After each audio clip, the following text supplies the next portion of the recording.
Raven on ESO Daily, and today I'm going to be covering the Dark Inferno build for the Magicika Dragon Knight. Now, first thing what we're going to do is get started. Now, this is technically my DK healer. We just use a DPS side to him so he can do dungeons, but this build does stand alone on its own, and we're just going to go ahead and show you how the build works as far as the layout. Okay, first thing what we want to do here, we're going to go ahead and go to skills. And the first thing I want to show you is entropy. Now keep in mind I'm still working on this build as far as getting them morphed. But ideally here we're using entropy as our builder. It will be going to structured entropy, not degeneration, because with this build we're not going to be weaving as much as we do with the Magicika Nightblade. So we just want to go ahead and use the structured entropy. Now this is a dot build. So we have a lot of damage over time because we are running Valken Scorian. I will show you the gear here in a minute. But basically this is going to throw a initial hit and a dot. And it's also going to give me my builder, which is going to give me a 20% increase to my spell damage. Also what we're using is empowering chains. This is going to go ahead and pull us to the mobs. And it's also going to give us another builder and buff for another 20% damage on the next attack. Also what we have is Burning Embers. This is another dot ability. So we're going to go ahead, use flame damage, and have another dot. Last but not least, Molten Whips is very important because while it's slotted, it increases my spell damage and the weapon damage for my Ardent Flame abilities, which we're using Burning Embers and Empowering Chains. So this gives us a lot more DPS. Last but not least, we always do have Inner Light. That increases our max Magicika. Now, right now we have Take Flight, but this will actually be replaced with Meteor and then morph to the fire-based morph, which is Scorching Meteor or whatever. So that will be getting changed. I am currently working on that. On the back bar, we use an Inferno staff. Now this is very important because once again, this is flame-based abilities. So we're using all fire-based abilities on this and relying heavily on dots. So to get us started, we have Draw Essence. Once again, all this is really doing is giving us a self-heal and Magicka Return, and it has a nice AoE effect to start out the rotation. Unstable Wall of Fire, no brainer here. It's an AoE effect, and once it erupts, it's going to deal another AoE effect. Also, we have Fire Ring, which is also going to give us a dot-based damage over 10 seconds. And last, we also have Engulfing Flames. This is another dot ability. For our finisher here, we are using the standard. Now, the standard increases our damage, which is really important for us, and it also has another damage over time effect. All of this is important because when we look at our inventory, we're using Valken Scorian. Valken Scorian has a 6% chance when damaging an enemy with a dot that it'll drop a meteor, dealing additional flame damage and additional AoE damage to surrounding enemies. Now it does have a cooldown of 5 seconds, but since we do have all of these dots going on, it procs quite often. Now the reason we selected Dark Elf, because when we take a look at the passive, that's very important. If you're going to run this build, you want a Dark Elf for this build, because Dark Elves benefit more from this and they can push out more DPS because of the passive Flame Talent, which increases our flame abilities by 7%. So when we're proccing the builders and using all the flame-based abilities, we're getting an additional 7%. Also, we want to have Undaunted. We are using 5 light, 1 heavy, 1 medium. That's really important because that'll give us our bonus of our 6%. Now, when we look at gear at the moment, we are running the Juliana set. The reason we're going to be using Juliana's, now keep in mind, HOTS don't crit. This is primarily a crit base gear, but the 5th bonus gives us the most spell damage. and that's why we're running Juliana's. Not so much for the crit. The initial hits can crit, so it's not a bad thing. But the max Magicka and the spell damage is what comes in handy for us, because the more spell damage we do, that increases the effect of our dots. So that's once again really important. I am trying to get Overwhelming Surge, because for me personally, I feel that would be a very good selection for this build, even though it's single target based. That kind of helps out with, you know, more spell damage stack and max Magicka, and then we get that proc effect because we're using a lot of class based abilities in this rotation. Also, keep in mind we are using Nirnholm staff, and we are using the Torok pack swords. So we have the Valkenscorian head and shoulder, 5-piece Julianas at the moment until we get Overwhelming Surge, 2 Torok's pack, both Nirnholm, as you can, or one sharpened in this one. I need to get another potent, but ideally you want 2 Nirnholm, and of course we're using an Inferno staff, which is also Nirnholm, to increase damage.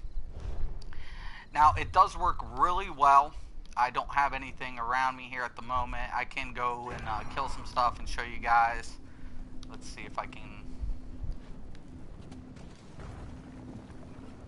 We'll go to Old Arsenium. Sounds like a plan to me.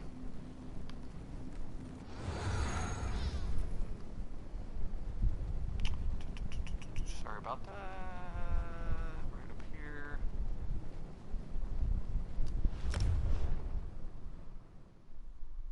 Oh, I'm traveling to Crypt of Hearts. Not ideally where I wanted to go here, people. Especially since I'm on bet, and I know I am.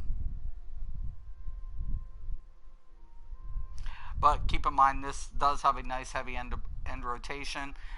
We're still unlocking a lot of the Mage Guild abilities, which is crucial. So when you get the Mage Guild abilities, make sure you're unlocking all those passives. That is extremely important with this build. Any Magicka build that you're basically using, you should be concentrating on trying to get your Mage Guild up there as much as you possibly can. Because for me personally, it's a no-brainer. You know, it's like, okay, I want to get more Magicka. How do I do that? Well, simple. I want to go ahead and try to get all the damage I can by maximizing my spell power and my passives. So gear is important along with passives. Now we do dual wield because once again we're maximizing the DPS for the swords. That's why you also pick up swords. Now when I heal, I don't use swords, I use a shield because I maximize Magicka. That increases the healing over time based abilities, because swords pretty much focuses on damage, and when you're healing you're not really damaging unless you are a siphon healer, and if you are, I personally still always go with a shield when on my back bar. I use a Resto Staff front bar and shield back bar just to get more Magicka.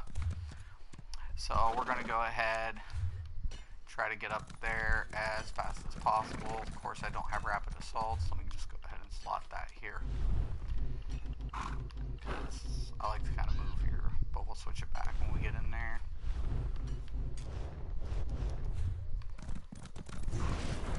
I can show you right here a little bit.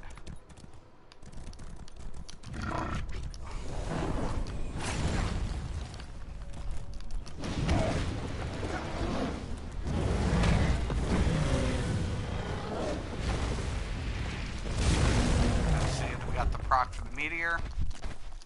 Once again, we're running all dots, so it's kind of important for us because as many dots as we're going to run, it's going to give us that extra chance to drop that effect. Now, so if you guys like fire-based classes, this is a really good build. Actually, in my opinion, it's probably one of the most solid fire builds available. Not even Sorcerer is going to touch it. Sorcerer definitely has its perks for lightning-based abilities. You can't touch them on a lot of different things, but seriously, if you're looking for, you know, a pyromancer type build, this is just the way to go. in you know, my honest opinion, it has a lot of fire damage, which is great for DPS. The one of the negatives though with this build, it doesn't have a lot of long-ranged ability, so you are definitely up in the mix of the fight. Even if you're using Inferno staff, you can pull away and weave up, but you don't have a lot of range abilities except with entropy, because a lot of these are close range.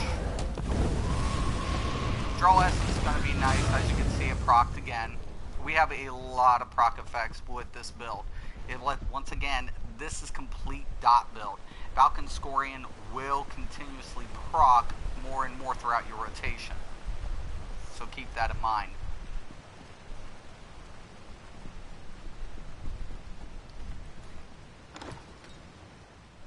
Draw Essence is definitely going to be nice for you too, because since you are in close range, you definitely are drawing in an AoE effect and also essentially getting a self-heal out of that.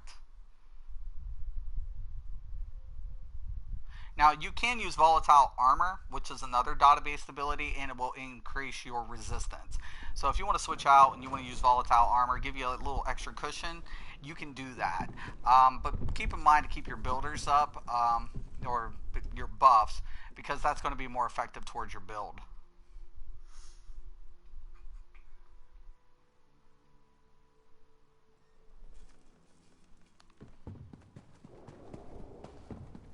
Now, unlike my Nightblade, he doesn't have a lot of speed, but, you know,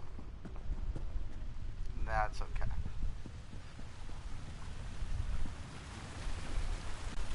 Now, I don't think I've done the quest line to this, so it'll probably be a grind fest, because this is prime time, unfortunately.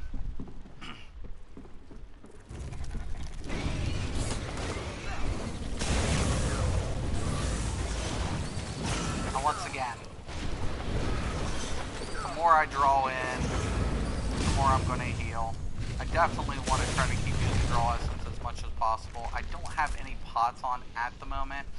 Now, I did not make this build a vampire build. My Nightblade is a vampire, but for this build, since he is a very close range, we want to try to keep all the fire, you know, resistance as much as possible. Now, that's another negative effect you guys got to take into consideration too, because if you're going to do City of Ash, some of those creatures do have a higher end fire resistance, where this build won't be as effective. But in most of your dungeons, you're not going to have too much of a problem.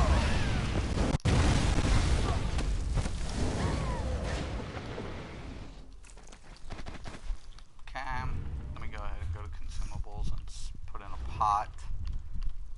I don't have any of my potions slotted.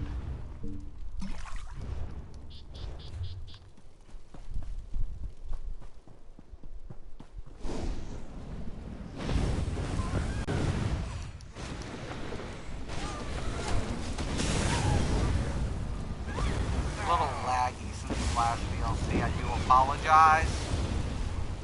I'm hoping to resolve these issues.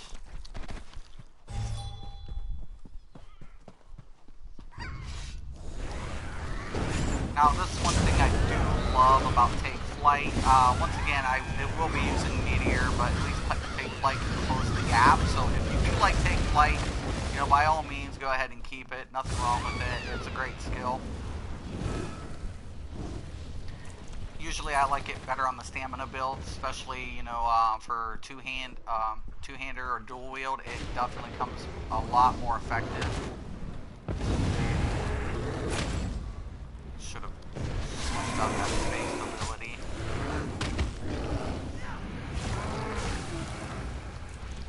Wow, lag is something. We're going to go ahead and switch that out now, just so you guys get an idea for how that ability runs in this rotation. Okay.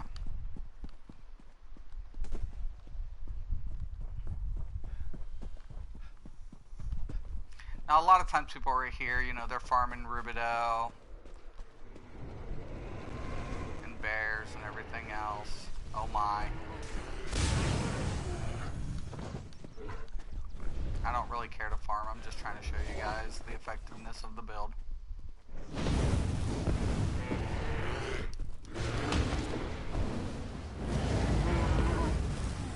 Once again, I do apologize about the lag. It's usually not this bad.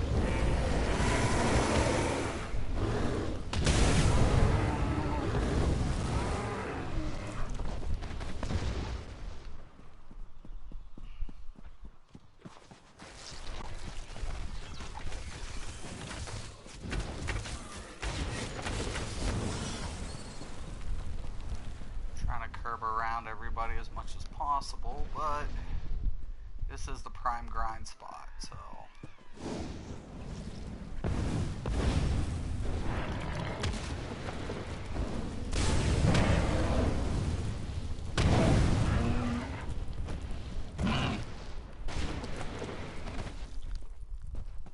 now this is older Arsenium. It's not like it's really hard here, guys, but you know, when we're taking a look at concussion abilities, or, you know, layering our abilities, this build really works out well. One thing I'm always trying to tell guild members is learn how to layer AoEs. Meaning look at your durations, look at everything very close, because that's a very, very important aspect to any build. Because when we take a look at our AoE effects, we look at a durated effect or time. Now this is going to actually be weighted for 2.5 seconds. That gives us time to utilize Unstable Wall, which is an effective AoE. It's an instance, as you guys can see. Now we also have Fire Ring, which has our dot over 10 seconds, and Engulfing Flame, which also has a effect for 10 seconds. That allows Unstable Wall after 6 seconds to expire, dealing another AoE effect. This is all very important when you're taking a look at layering AoE, because when you're layering your AoE effects, it becomes more effective in your damage or your DPS, especially dealing with multiple creatures. If you're single targeting everything, if you only have one or two, there's the proc. It becomes kind of ineffective.